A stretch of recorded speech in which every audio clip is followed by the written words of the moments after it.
I'm Giselle Kovari, President of Engine People Performance.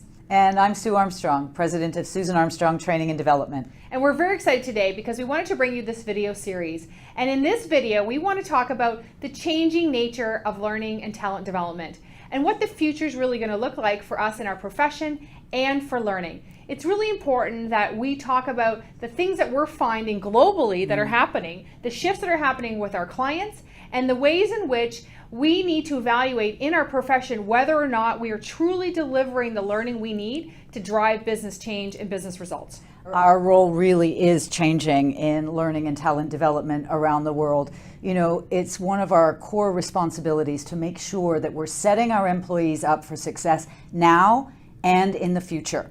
So we need to make sure that they remain marketable and valuable to our organization and others should they choose to leave.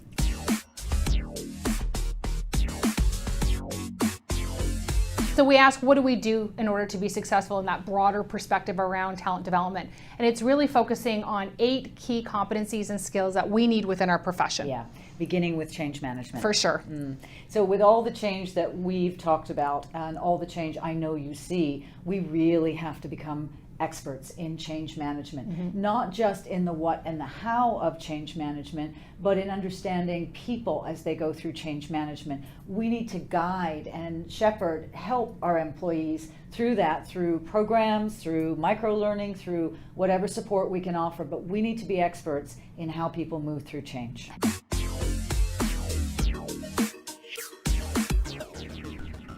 It's about balance and a good design. Are we using the right design techniques in the right situation for the audience with the given topic? And you know, this is increasingly more important, Sue, as we've talked about already around the changing times in our profession. So the fact that we have increased speed to competency needs for our talent, the fact that we have this changing and VUCA world, the fact that we're trying to elevate our profession really requires that we in fact implement stronger instructional design practices and methodologies so that we can truly deliver the results we're looking for the business.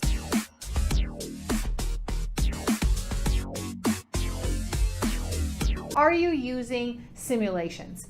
And there are a lot of technology out there that will allow you to design some very interactive, very cool simulations. You can do this in virtual reality, you can do it online, you can partner with vendors that will provide that. But the reality is that in many cases, simulations aren't being used effectively enough.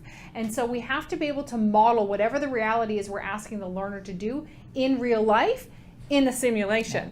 And so over our careers, we've seen that some clients have done it well, some haven't done it so well. And so I'm not suggesting you have to just spend a ton of money on technology. Of course, if you've got big budgets, fantastic. But there are some cheaper ways, less expensive ways that you can create simulations, but you want to blend in that technology in order to do that.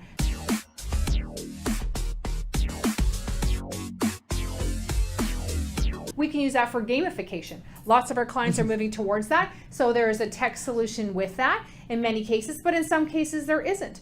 We might be simply incorporating more fun into our day-to-day. We're really talking about, in particular, the future learner, that Gen Z learner, Gen Z learner, that's talking about wanting to level up all the time. They've been used to gaming, so they have an expectation of that. So we're making our learning more fun. Sometimes we're using badges, sometimes we're using learning events that allow for gamification. And then there are technology that we can use. There are tools that we can be able to leverage as well.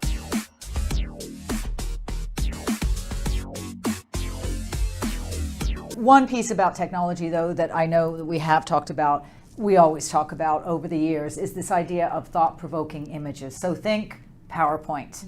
How are you utilizing PowerPoint? Are you still putting all the words on the slides?